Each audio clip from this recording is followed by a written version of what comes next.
बहुत कम आपको देखने को मिलेंगे। तो मैं निवेदन करेंगे, यहाँ के भक्तों की बड़ी इच्छा है आप आए और दो शब्द बोल करके अपने विचारधारा को प्रस्तुत करें तो आपकी अति महान कृपा होगी।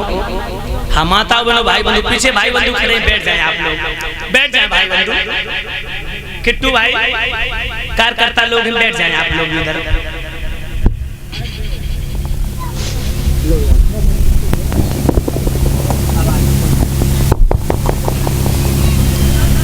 सबसे पहले भगवान श्री कृष्ण के चरणों में नमन करते हुए इस व्यासपीठ पर विराजमान हमारे धर्म का स्थान है और खास तौर पे यदुवंशियों के लिए श्रीमद् भागवत महापुराण का जो स्थान है और हमारे भगवान श्री कृष्ण के आशीर्वाद का स्थान है। इस स्थान पर विराजमान आदरणीय शास्त्री जी को भी नमन करता हूँ। उसके साथ सबसे पहले पूरे श्रीमद् भागवत महापुराण के प्रांगण में बैठे हुए सभी मेरे श्रोतागण, मेरे पिता तुल्य व्यक्तियों, संत भगवान, माता बहनों, सबको नमन करता हुआ भगवान श्री कृष्ण से प्रार्थना करता हूँ कि ये कथा श्रीमद् भागवत कराने वाले और सुनने वाले सभी लोगों पर अपनी कृपा दृष्टि बनाए रखें। इन सबको सदैव आपका आशीर्वाद और सानिध्य ईश्वर का प्राप्त होता रहे, यही मैं ईश्वर से कामना करता हूँ। हालांकि श्रीमद् भागवत के आयोजन के बाद कुछ भी समाज में बोलने लायक कोई शब्द बचते नहीं है, क्योंकि सृष्टि की पूरी कल्पना, भगवान के सभी अवतार, भगवान की सभी कथाएं श्रीमद् भागवत महापुराण में वैसे ही आ जाती हैं, इसके बाद कुछ भी शेष बचता नहीं है। लेकिन व्यासपीठ का जो आदेश हुआ है, जो आदरणीय शास्त्री जी ने कहा है कि क्षेत्र का बड़ा लोगों का भी स्नेह है कि कुछ सुनना चाहते हैं, तो मेरा भी अपने लोगों से कुछ अच्छी बातें कहने का भी सौभाग्य जब मिलता तो मैं भी उस समय को चूकता नहीं कभी भी। लेकिन मैं श्रीमद् भागवत महापुराण एक धार्मिक आयोजन है, इस धार्मिक आयोजन में खास तौर पर अपने यादव समाज के लोग यहाँ ज्यादातर विराजमान है। यदुवंशियों से सिर्फ एक शब्द में जरूर कहूंगा कि ईश्वर के बहुत से अवतार हुए, ईश्वर के बहुत से अवतार हुए, लेकिन ईश्वर का स्वयं अवतार कोई अवतार हुआ है तो यदुवंश में हुआ है। जैसे भगवान ने बहुत से अवतार लिए, जैसे हम बुजुर्ग से मिल जाते हैं, हिंदी में छोटी सी बात समझाएंगे, हमें कोई बुजुर्ग मिल जाता तो हम कहते हैं मेरे पिता जैसे है, कोई माता बुजुर्ग होती तो मेरी माता जैसी है। लेकिन सत्यता यही है कि वो मेरी माता जैसी है, माता नहीं है। वो मेरे पिता जैसे हैं लेकिन पिता नहीं है, क्योंकि माता पिता एक ही है। ऐसे ही भगवान जैसे तो बहुत लोग हैं, भगवान के बहुत से अवतार हैं, उनके बहुत से रूप हैं, लेकिन अगर साक्षात सृष्टि में कोई अगर ईश्वर है, अगर कोई अवतार है, कोई साक्षात ईश्वर है तो वो भगवान श्री कृष्ण हैं। कृष्ण के अलावा पूजनीय कोई नहीं है। भगवान ने गोवर्धन पर्वत की कहानी में स्वयं को प्रमाण करके कहा है कि पूजा सिर्फ भगवान की होनी चाहिए, ईश्वर की होनी चाहिए और किसी की पूजा नहीं होनी चाहिए। लेकिन हम हिंदू समाज में लोग हम किसकी पूजा करते हैं? हमको कोई बरी वालों मिल जाए, हमको कोई पीपल वालों मिल जाए, हमको कोई थान वालों मिल जाए, एक लोग जाके कोई देवता भगवान पे बैठ गए, संत भगवान तुम उन्हीं की पूजा करने लगे, तुमने तुम्हारे भलो कर दो। लेकिन शायद माता बहनों आपको पता नहीं है, अंधविश्वास और ईश्वर के विश्वास में छोटा सा अंतर है। आप अंधविश्वास में पड़ जाओगे तो कभी भगवान की कृपा आपको प्राप्त नहीं हो सकती, और अब ईश्वर की कृपा के, ईश्वर के सानिध्य में रहोगे तो सदैव आपको किसी बाबा की, भूत प्रेत की, किसी थान वाले की, पीपल वाले की, गांव वाले की जरूरत नहीं पड़ेगी, सीधा ईश्वर से आप जुड़ोगे। और श्रीमद् भागवत एक ऐसा पुराण है जो इंसान को, आत्मा को सीधा परमात्मा से जोड़ता है। और श्रीमद् भागवत का आयोजन जिस घर, जिस परिवार, जिस गांव में हो जाता है, मैं प्रमाण के साथ कहता हूँ उस परिवार की, उस गांव की 3 पीढ़ियों तक को तारने की अगर सामर्थ्य किसी में है, अपने 3 पीढ़ियां जो छोड़ के चली गई है, उनका भी अगर पुण्य, उनको भी सदगति, उनको भी शांति और उनका भला अगर करने की क्षमता किसी में है तो श्रीमद् भागवत महापुराण और कलयुग में इसके अलावा दूसरा कोई साधन, कोई तरीका नहीं। लेकिन हम लोग करते क्या है कि श्रीमद् भागवत महापुराण में 18,000 श्लोक आते हैं उस श्लोक में सृष्टि के सारे कार्य, ईश्वर की सारी कथाएं आ जाती है। लेकिन किसी भी शास्त्री के लिए 7 दिन में 18,000 श्लोक कहने का सामर्थ्य है नहीं, और सामर्थ्य के बाद इतना कम समय है कि 18,000 श्लोक पूर्ण नहीं हो सकते। लेकिन मुख्य मुख्य बिंदुओं पर श्रीमद् भागवत द्वारा आयोजन में आप सबका ध्यान आकर्षित किया जाता है। लेकिन मुख्य बिंदुओं को सोचते हुए ही अपना जीवन धार्मिक कैसे बनाना है, समाज में अच्छे कैसे बनना है, समाज को आने वाली पीढ़ी को हम दिशा कैसे देंगे। मर्यादा पुरुषोत्तम श्री राम की कथा इसमें आती है।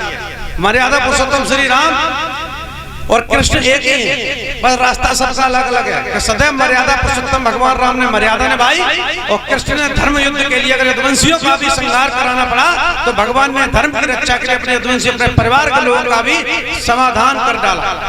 मैं आपसे इसलिए कहता हूँ, माता बहनें बहुत बैठी, और हमारी बहनें हमारी माताएं हैं। सबसे पहली गुरु अगर कोई इस परिवार में होती है तो माता होती है। और जब तक माता धार्मिक नहीं होगी, मेरी बहन धार्मिक नहीं होगी, समाज को नहीं जानेगी, परिवार को नहीं जानेगी, तो आने वाली पीढ़ी हमारी बिगड़ जाएगी। ये बच्चे किससे सीखते हैं? पिता से नहीं सीखते, माता से सीखते हैं। और इस श्रीमद् भागवत महापुराण में मर्यादा पुरुषोत्तम राम की कथा में माता सीता की भी कथा आती है। हमें माता सीता से सीखना चाहिए कि माता सीता एक राजघराने की थी, और मर्यादा पुरुषोत्तम राम को वनवास हुआ, माता सीता को तो वनवास हुआ नहीं था। उन्होंने कहा कि जिस स्थिति में मेरे पति रहेंगे उसी स्थिति में मैं भी रहूंगी। पति अगर मेरे वन को जाएंगे तो मैं भी वन को जाऊंगी। और माता वन को गई, वन में दुष्ट रावण ले गया, रावण के युद्ध हुआ, रावण मरा, माता आई, लेकिन माता ने अग्नि परीक्षा देके भगवान राम के साथ आई, क्योंकि कुछ दिन भगवान अपनी बिना मर्जी के कहीं रही, उन्हें रहना पड़ा, तो अग्नि परीक्षा देके आई, राजगद्दी पे बैठी। लेकिन समाज में एक अपवाद फैल गया कि ऐसे तो कोई भी महिला कहीं रह लेगी और घर में आकर उसको स्थान मिल जाएगा तो समाज में अपवाद फैल जाएगा। मर्यादा पुरुषोत्तम मर्यादा ने अपनी मर्यादा निभाते हुए माता सीता का त्याग किया, और पेट में लवकुश से गर्भवती माता सीता को बाहर जाना पड़ा। पिठूर घाट पर रही, ऋषि के आश्रम में रही, और लवकुश जैसे 2 प्रतापी पुत्रों को जन्म दिया, और लवकुश जैसे पुत्रों को बहुत शिक्षा दी कि मर्यादा पुरुषोत्तम अपनी माँ के सम्मान के लिए, माता सीता को साबित करने के लिए ऐसे पुत्रों को उन्होंने शिक्षा दी कि भगवान राम की पूरी सेना हार गई। 2 बालकों से लक्ष्मण जी बेहोश हो गए, हनुमान जी को बांध दिया, और मर्यादा पुरुषोत्तम राम स्वयं आ गए। तो उन्होंने सिर्फ राम को ही बुलाना चाहते थे, और वो पूछना चाहते थे तुमने सीता को क्यों छोड़ा। तो 2 पुत्रों ने शिक्षा के कारण अपनी माता का सम्मान समाज में करा दिया। जो आज सीता की आप लोग पूजा करते उसके सम्मान में पुत्र लड़े, तो शिक्षा दी किसने? वो तो कहीं स्कूल में पढ़ने गए नहीं थे, गुरु आश्रम में रहे, और माता ने शिक्षा दी। तो प्रथम गुरु कौन है? माता। आप शासक नहीं होंगी, आप धार्मिक नहीं होंगी, तो फिर समाज चलने वाला नहीं है, आपका परिवार चलने वाला नहीं है। इसलिए सबसे पहले श्रीमद् भागवत में आपको माता सीता सती अनुसुईया से सीखना चाहिए। ये सिर्फ गाने बजाने का कार्यक्रम नहीं है, मस्ती तो होनी चाहिए, भक्ति कितनी मस्ती किसी में नहीं है, मस्त तो होना चाहिए।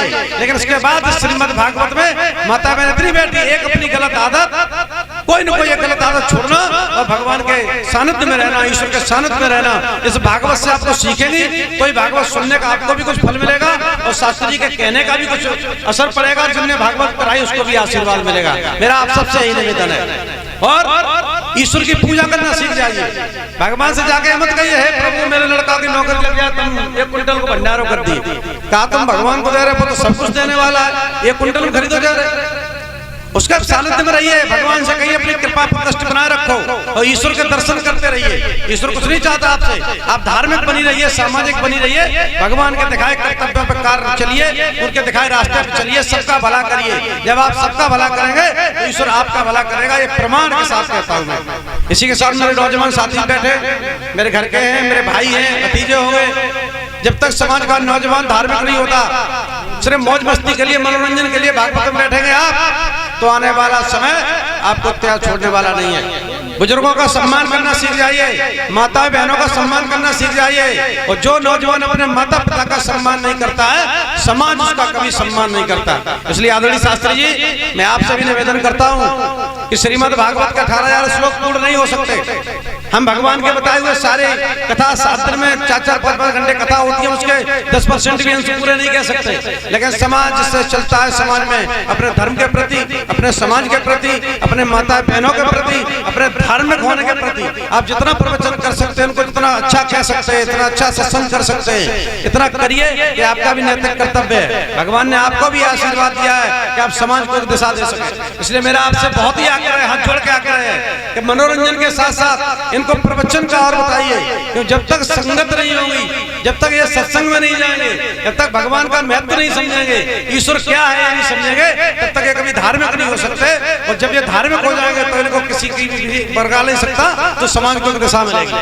मैं इसी के साथ आपके और आप श्रीमद् भागवत के बीच में ज्यादा विघ्न पैदा न करता हुआ बस आपसे निवेदन करता हूँ कि सदैव सभी का सम्मान करिए, सदैव सभी के साथ रहिए, सदैव सबको आगे बढ़ा, सबका साथ देने की सोचिए। जब आप अच्छा सोचेंगे तो आपको भी अच्छा मिलेगा। मैं एक छोटी सी बात कहकर मैं अपनी बात को भी समाप्त करूंगा कि भगवान भी इस प्रकृति से नहीं बचे। मर्यादा पुरुषोत्तम श्री राम ने एक कहानी में आपको बताकर अपनी बात समाप्त करूंगा कि मर्यादा पुरुषोत्तम श्री राम की दोस्ती किससे हुई? बाली के भाई सुग्रीव से।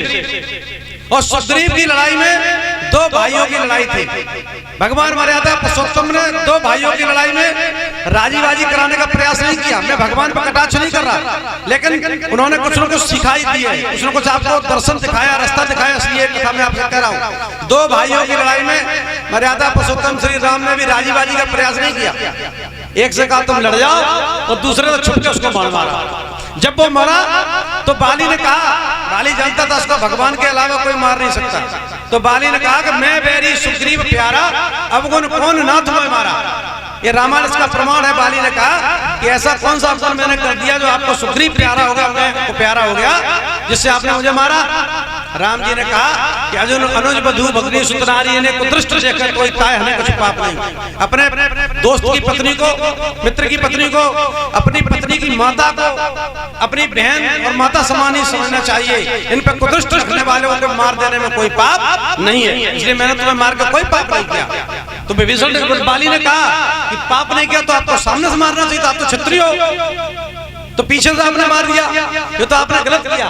और इसलिए मार दिया कि आपकी पत्नी सीता को हर ले गया, ये ढूंढ के लाएगा, जबकि अपनी पत्नी नहीं बचा पाया, इसके तारा को मैं बंधक बनाए बैठा हूँ, तो आपकी कौन से ढूंढ लेगा।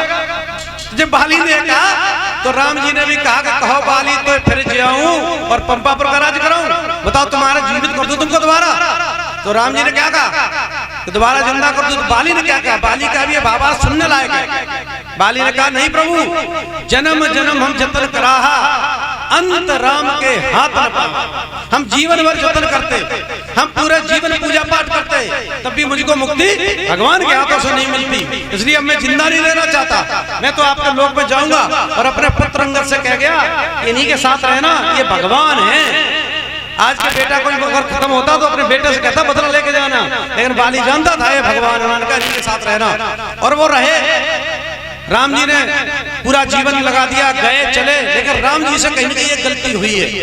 अगर बाली को मारने की माता बहनों गलती राम जी ने न की होती तो राम कृष्ण बने और वही बाली बहेलिया बना। किस कारण से राम को बहेलिया के हाथों से कृष्ण का उद्धार हुआ? भगवान राम कृष्ण भगवान ने भी दिखाया है कि अगर हम भी गलती करेंगे तो उसका मुझे भी झेलना पड़ेगा। प्रकृति से ऊपर कोई नहीं है। अगर ईश्वर ने कोई गलती हुई तो ईश्वर को भी झेला, ईश्वर को भी उसका परिणाम मिला है। ऐसे अगर हम तुम गलती करोगे तो साफ समझ लो उसका भी परिणाम मिलेगा। आप किसी के साथ गलत करोगे तो आपके साथ भी गलत होगा, ये सृष्टि का नियम है। इसलिए मैं ज्यादा कुछ नहीं कहते हुए बस आप सबसे प्रार्थना करता हूँ कि आगे बढ़ो, बच्चों को शिक्षित बनाओ, लेकिन समाज के साथ, धर्म के साथ सदैव रहो। ये किसी का नहीं, जितना आप धार्मिक बनोगे उसका फायदा भी आपको मिलेगा। इसलिए मैं ज्यादा कुछ न कहता हुआ भगवान श्री कृष्ण के चरणों में नमन करता हुआ आप सबसे पुनः आग्रह करता हूँ धार्मिक और समाज के साथ चलिए और भगवान का आशीर्वाद आप सबका सदैव बने रहे। इसी के साथ अपनी बात को समाप्त करता हूँ। बोलिए श्यामल रामचंद्र की, बोले राधा रानी की। बहुत बहुत धन्यवाद। बोलिए भगवान की। बहुत सुंदर विचार प्रस्तुत किए जो हमारे भ्राताश्री मनीष यादव पत्रे, जो आपके मध्य में बहुत ही कम शब्दों में गागर में सागर भरने का काम किया। और हालांकि इस विषय पर हम तो बोलते ही रहते, माता निर्माता पुत्रो भवती, माता ही बच्चे का पालन करती है, माता ही उसका पालन पोषण करने के साथ साथ माँ ही संस्कार की रचना करती है संतान के अंदर। तो सच्चाई तो ये है कि माँ चाहे बच्चे को वैसा बनाए, माता चाहे तो लुच्चा लफंगा गुंडा छछोड़ा लुटेरा डकैत बना दे, और माँ चाहे तो बच्चे को बहुत बड़ा क्रांतिकारी, बहुत बड़ा भक्त, बहुत बड़ा संत, बहुत बड़ा साधु बना दे। माताओं के ऊपर ही निर्भर करता है ये सब सिस्टम, क्योंकि माँ हर बच्चे की बात को प्रथम गुरु माँ। ये 3 ऋण होते हैं भक्तों, मातृ पितृण गुरु ऋण।